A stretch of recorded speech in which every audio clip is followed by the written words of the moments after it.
अमरूद खाओगे ना कुल? इच्छा नहीं है। बड़े मीठे हैं। इच्छा नहीं है भैया। तुम खाओगे पार्थ। बड़े भैया के प्रश्न का उत्तर दीजिए केशव। पितामह से युद्ध करने के लिए नारी कहां से लाई जाए? क्या यहां पर मैं किसी को दिखाई नहीं दे रही हूं? कल मैं पितामह का सामना करूंगी। लो पार्थ, तुम्हारी समस्या का समाधान तो मिल गया। कल्याणी गंगा पुत्र का सामना करेगी। किंतु क्या ऐसा करने से क्षत्रिय मर्यादा का उल्लंघन नहीं हो जाएगा वासुदेव? पुरुषों के होते हुए यदि नारी को रणभूमि में आना पड़े तो यह पुरुषों के लिए मरने की बात है।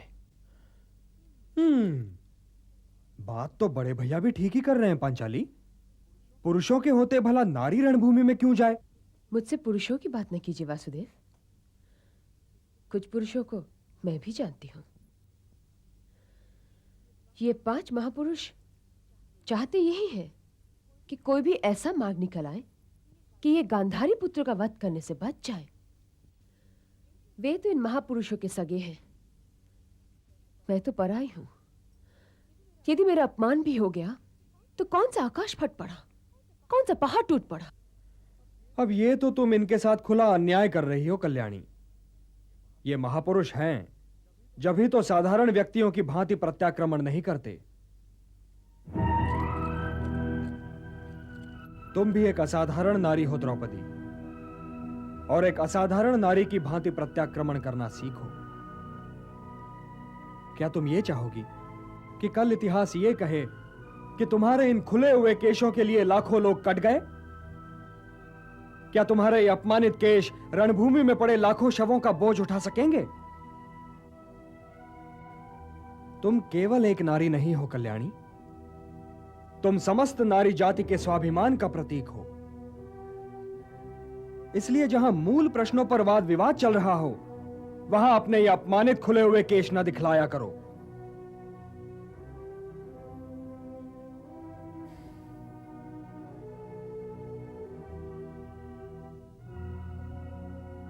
आपका कहना उचित है बड़े भैया।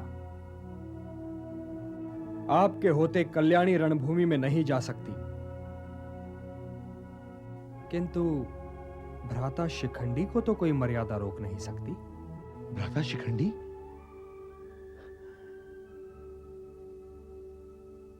वे महारथी अवश्य हैं केशव, किंतु वे पितामह का सामना नहीं कर सकते। और फिर पितामह ने नारी की बात की थी। वे अर्ध पुरुष ही सही, किंतु हैं तो पुरुष ही ना। वे तुम्हारे लिए अर्ध पुरुष होंगे पार्थ, परंतु पितामह उन्हें देखते ही धनुष रख देंगे। ऐसा क्यों वासुदेव? ऐसा इसलिए प्रिय सहदेव कि गंगा पुत्र के लिए महारथी शिखंडी नारी ही हैं। गंगा पुत्र उनमें काशी की राजकुमारी अंबा को अवश्य पहचान लेंगे।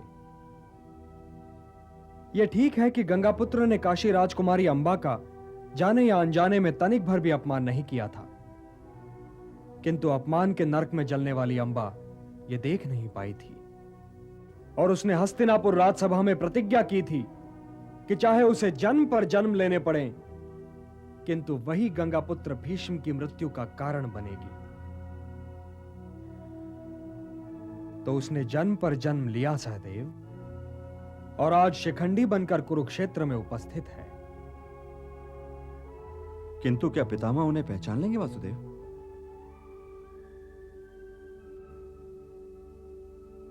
यदि वे गंगापुत्र भीष्म ना होते तो कदाचित ना पहचान पाते, किंतु वे गंगापुत्र भीष्म हैं, और इसीलिए शिखंडी के रूप में सामने खड़ी अंबा को अवश्य पहचानेंगे।